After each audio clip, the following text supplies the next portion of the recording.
एक 28 साल की बहुत ही बदसूरत और काली लड़की थी। उसके दांत भी निकले थे, पर उसे अपने रंग और बदसूरती का जरा भी अफसोस नहीं था। हमेशा खुश रहती और एक नंबर की पेटू और पढ़ने लिखने में महाभोंदू भी थी। पेटू होने की वजह से शरीर भी डौल हो गया था। एक खूबी उसमें यह भी थी कि जहाँ रहती हो कर हंसती, मुस्कुराते रहती और सबको भी हंसाते रहती। उस नेक दिल लड़की का एक शौक़ भी था खाना बनाने का। वह खूब मन से खाना बनाती और बड़े चाव से मसाला पीसती। खाना बनाने की किताबें खूब ध्यान लगाकर पढ़ती। टीवी रेडियो पे भी पाक कला के प्रोग्राम को बड़े मनोयोग से देखती सुनती। जब भी उसे कोई खाना बनाना होता तो वह बड़े प्रेम से बनाती। आटा गूंथती, बड़े प्यार से गीत गुनगुनाते हुए कम आंच पे पुड़िया तलती। सब्जी, चटनी, खीर हो या मटर पनीर, सब कुछ लाजवाब बनाती। जो भी उसके खाने को टेस्ट करता बिना तारीफ किए ना रहता। उसने पाक कला में अद्भुत और असाधारण प्रतिभा हासिल कर ली थी, पर वह मनहूस थी। उसके काले रंग और बदसूरत होने से कोई उसे प्यार नहीं करता था, पर माँ उसे बहुत प्यार करती थी। आज तक माँ ने उसे डांटा तक नहीं था और वह भी माँ से बहुत प्यार करती थी। हर बार की तरह इस बार भी आज सुबह उसकी शादी के लिए जो लोग लड़की देखने आए थे, उन सबों ने खाने की बहुत तारीफ की, लेकिन लड़की को देखकर नाक मुंह सिकोड़ कर चले गए। वह लड़की भी तैयार होकर किसी को बिना कुछ बताए कहीं चली गई। शाम में जब वो लौटी तो घर का माहौल बहुत गर्म था। पिताजी माँ पे बहुत गुस्सा हो रहे थे, बोल रहे थे पता नहीं कौन से पाप के बदले ये मनहूस लड़की मिली। पिता से प्रायः वह यह सब सुनती रहती थी। उससे उसे कोई फर्क नहीं पड़ता था।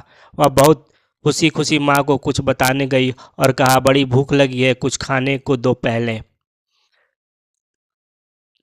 उसके हाथ में एक सर्टिफिकेट और एक चेक भी था, पर माँ भी आज बहुत गुस्से में सब्जी काट रही थी।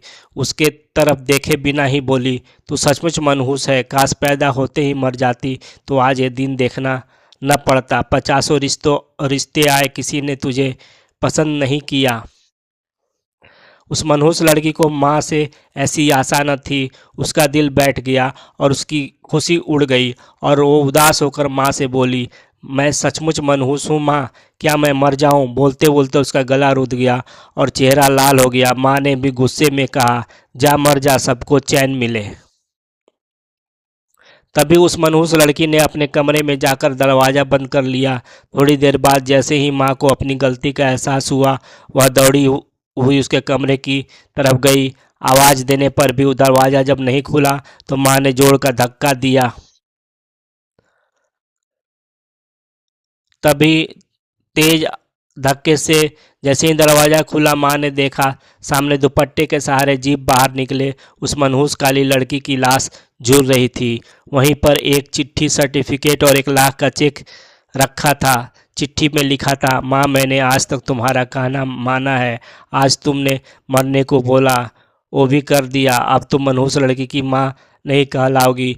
मैंने पढ़ने की बहुत कोशिश की, पर मेरे दिमाग में कुछ जाता है नहीं। पर भगवान ने मुझे ऐसा बनाया, इसमें मेरा क्या कसूर माँ? मुझे सबने काली, मनहूस, भोंदू सब कहा।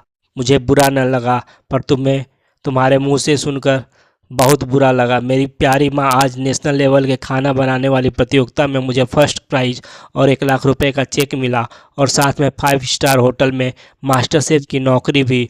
और पता है माँ, आज मेरी ज़िंदगी की सबसे खुशी का दिन था, क्योंकि पहली बार वहाँ सबने मुझे कहा था, देखो ये कितनी भाग्यशाली लड़की है। कहानी अच्छी लगी हो तो पोस्ट को लाइक, शेयर और सब्सक्राइब कीजिए। धन्यवाद।